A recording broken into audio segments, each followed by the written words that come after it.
Hello everyone, my name is Kitetsu and welcome back to my channel. As promised, here is the Idoneth Deepkin lore video that I said I was going to make. Now, I know that my lore videos can get quite dense.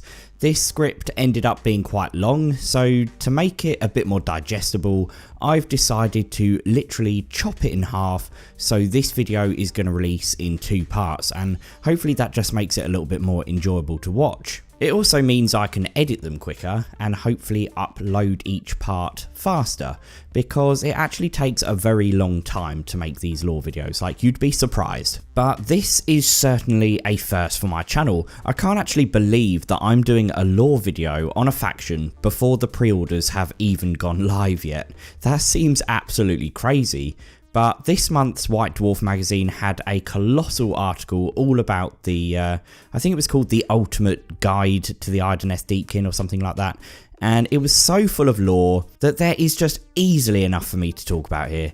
We get to find out why they live beneath the seas, why they're hunting for souls, why they're raiders, what their tragic origin story is. You know, as I said in the last video, we're apparently getting almost 50 pages of lore for them in the battle tome. So it looks like they really have done this properly. And the White Dwarf magazine was really fantastic. It contained, I think, about 7 pages. And I was just quite astonished at how much they'd crammed in there, to be honest. You know, that being said, as I mentioned a minute ago, although there were only 7 pages, it took me so long to write this script. I'm lucky that I'm on holiday this week, so I've had the time to do it, to be honest. But because of the nature of the article being kind of like a guide to the faction, I'm kind of going to do this a little bit differently to my normal lore videos, and I'm going to treat this a little bit more like the article that's kind of going to run you through the lore and kind of basically just introduce you to who and what everything is. But yeah, anyway, let's get straight into their story. So the Idoneth are divided into 3 main groups. We have the Namarti, who are essentially servants, the Akhelians, who are far higher in status, and then finally we have the Isherann, who can harness the powerful magic of the Idoneth to a greater extent than the rest of their elven kin. At birth, the Idoneth are separated out into their classes by the soulscryers, who are powerful priests of the Deepkin. The soulscryers take the Isherann and teach them the ways of magic. Some of them are destined to become the cool tidecasters, who can transport the waves of the Ethersea to flood the battlefield. Others are the soulrenders and the soul wardens. There are also 3 rarer kinds, I'll mention them in a minute, but the soul wardens are responsible for keeping account for the numbers of souls that have been captured, for sustaining the Namarti, and we'll get onto that in a bit. I believe the actual origin story of them comes into part 2 of this video, but basically the soul wardens have the responsibility of informing the Idoneth enclaves when a raid is required. They rarely leave their underwater cities, with the exception of the fan favourite Lotann, who is accompanied by his signature octar. Like, how could anybody not love that figure? Then we have the soulscryers. As mentioned, those are the priests, but they also act as navigators. They have the ability to see a being's soul, which helps the Idoneth know the best targets for their raids. They were also instrumental in seeking out a solution for the curse of the Idoneth, which I'll talk about later. As navigators, they work closely with the tidecasters, directing them on where to place Ethersea and therefore lead a band of Idoneth, basically. Soulrenders are responsible for harvesting the souls that are killed by the Idoneth. They use the lantern that hangs from their helmet to basically lure the souls to them, and they frequently seek out the most powerful souls on the battlefield to try and capture them with their talon hook. Frequently, the soulrenders put their victims into an eternal soulless sleep, which sounds pretty unpleasant, like the body's still alive but it just doesn't have its soul in it anymore. Something that I assume is going to come into the mechanics of how they play on the tabletop is that they can actually heal some of the Namarti Thrall that have fallen on the battlefield with some of their captured souls. So I don't know how that's going to play out. Maybe it's a case of they have to kill people and then they can bring some fallen Namarti back, but that sounds potentially quite exciting. As for the tidecasters, which are my favourite of the group, they are powerful magicians and illusionists, and it's them who bring forth the Ethersea, so that the Idoneth can traverse the lands of the realms whilst filling their foes with a terrible, drowning, disorientating fear. All of these great magic users accompany the Deepkin into battle, making them a force to be reckoned with, but then we also get the rarer Isherann, such as those who are designated healers, beast tamers and city builders, and I believe the beast tamers are actually modelled riding the leviadons, which are the big turtles, so that's also pretty cool. One of the big questions everyone has had about the Deepkin: how do they make it onto land when they are deep sea creatures? Well, as I thought, and to be honest we probably all thought this, it is down to magic. The tidecasters harvest the power of the Ethersea. It basically allows them to travel hundreds of miles away from their underwater cities and oceans across the land. You know, they're a magical race. They're surrounded by this Ethersea as they march into battle, and the Ethersea is like a mist that smells of the ocean, and it sounds particularly unpleasant because anyone but a Deepkin who enters the mist feels like they can't breathe. They're left feeling really disorientated, and all of these shipwrecks start to mysteriously appear out of the mist, rising from the ground, as if the settlement under attack has suddenly just been sent to the bottom of the ocean. In some ways, a Deepkin attack is reminiscent of the Seraphon, in that some of the creatures that drift into battle are nothing but mere illusions, but some of them are very much real. It's all part of the magic of disorientating and scaring their opponents, and if you think about it, this is a tactic that real armies have used for centuries, demoralizing their opponents, filling them with fear, breaking their resolve, and making them believe that they're up against vastly bigger and more imposing armies than they really are. If you want to imagine what it feels like being attacked by the Deepkin, basically imagine charging into battle and all of a sudden you're just gripped by fear and confusion, and you lose sight of all of the army that's on your side. You start to feel like you can't breathe. You've got no idea what's real and what's an illusion. You're trying to defend yourself against these crazy wraith-like monsters that seem like they've come straight out of the darkest depths of the ocean, and you're trying to counterattack, but as you slash out at a creature, it might just disappear in a flash of light, while the real, more terrifying monster could be creeping up on you from behind. It's a really cool concept, and I love how it plays into their rules with the Tides of Death as well, where, you know, in the first round they basically are shrouded by the summoned sea and it grants them +1 to their save. Like, I think it's going to be absolutely awesome. As for the sea creatures that can swim through the air, of course that's the magic too, and it all comes down to the Ethersea, but they're basically held aloft by magic. So as for the way they attack, obviously I said they're raiders. They appear out of nowhere, raid a settlement, and then as quickly as they appear, they disappear. The only signs that they were ever there are the corpses of those who have basically had their souls drained out of them. So obviously the first thing that's going to appear is the mist,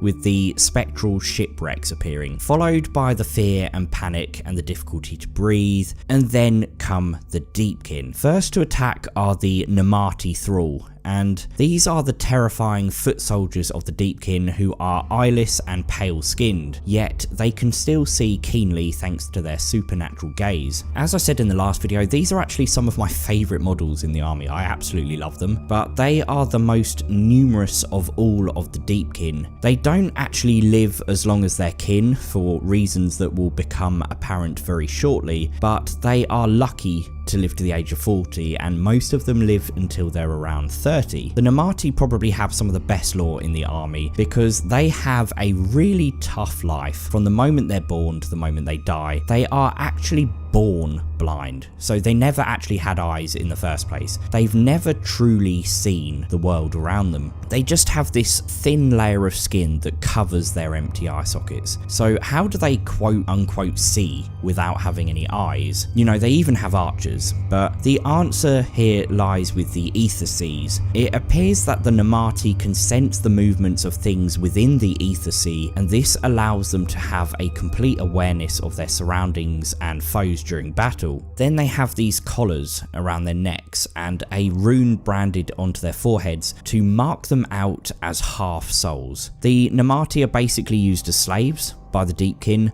but the most physically able are trained by the Akhelians to form this initial wave that attacks during the raids, and those are the ones that are called the Thralls. Are they happy with their existence? No, but they don't have any choice. They cannot survive without the soul-binding rituals of the Akhelians, nor without raiding settlements for fresh souls. And the Akhelians are not powerful enough, or should I say numerous enough, to carry out the raids alone. The Thralls, as the trained Namarti are called, fight with long-handled serrated Lanmari blades and whisper bows, and those with bows are usually employed as scouts to seek out sentries guarding settlements, and yep, their lack of eyes does not hinder their lethal abilities with bows. The next wave contains the more horrifying creatures, the fangmora eels and the allopex sharks, ridden by the Akhelian nobles. Occasionally alongside them comes a true horror of the deep, a leviadon. These fast-moving great turtle beasts strike from the mist, firing their harpoons at the besieged before vanishing back into the haze. Then we have the mighty Eidelons of Mathlann. Again, these only rarely appear in a Deepkin army, even less frequently than a leviadon does. Why? Because they are only called upon in times of truly dire need. In my last video I described these Eidolons as avatars of Mathlann, but it turns out they are actually not avatars of the sea god at all, because, and I was pretty shocked to find this out, that Mathlann in fact is well and truly dead. He was killed by none other than Slaanesh. Nevertheless, the Eidolons of Mathlann are the most deadly weapon of the Deepkin, who summon them from the souls of the departed elves. They are literally manifestations of dead Idoneth Deepkin. In a strange morbid fantasy way, this kind of works, because as we will find out, the Idoneth are keeping souls from Nagash, who is therefore furious with them. So where are these souls going after the Idoneth die? Well, the Eidolons give us some kind of insight into that process. What they do to summon an Eidolon is draw these spirits together and shape them into a memory of Mathlann, and that memory can take two different aspects. The first is an aspect of the storm, which attacks full of hatred and fury, and the second one is the aspect of the sea, and they basically lure their enemies into a potentially endless sleep, and they have very powerful magic. How are the Deepkin assaults actually able to happen? Well, it's all thanks to the Isherann, who are the powerful elven mages. They are basically the beating magical heart of the attack. They make the raids across land possible with the help of their tidecasters. But what do the Deepkin want, and why do they attack these settlements? They don't enjoy fighting in the way that the murderous hordes of Khorne relish bloodshed, or the Ironjaws revere destruction, nor do they seek the riches of the settlements. The Deepkin are after something more precious, and to them far more essential, the souls of their victims. So let's change tack for a minute so we can explain why they need these souls. Where did the Idoneth come from? Well, we already know that they're the failed experiment of Teclis, who wanted to bring his own elven race to the realms, but now we have even more details. Slaanesh, obviously one of the Chaos Gods, gorged himself on the souls of the elves after the destruction of the Old World. The last elven souls he ate, before going into hiding to digest this terrible meal, were the worshippers of Mathlann, who was obviously the elven god of the sea. So Tyrion, Teclis, Malerion, and Morathi all managed to capture Slaanesh and imprison him between the realms of light and shadow, and they began to extract the undigested souls from the vile Chaos God, basically. With these, they could then return the elves from the brink of extinction and return their past race to their former glory, or that was the plan at least. Teclis, likely as the one who actually discovered the location of Slaanesh in the first place, claimed the first souls to emerge from Slaanesh, and he reawakened them, naming them the Sithai, or maybe the Scythai. I'm going to stick with Sithai until Games Workshop confirms this one way or the other, but these souls were the last who had been consumed by Slaanesh, the worshippers of Mathlann, but their reawakening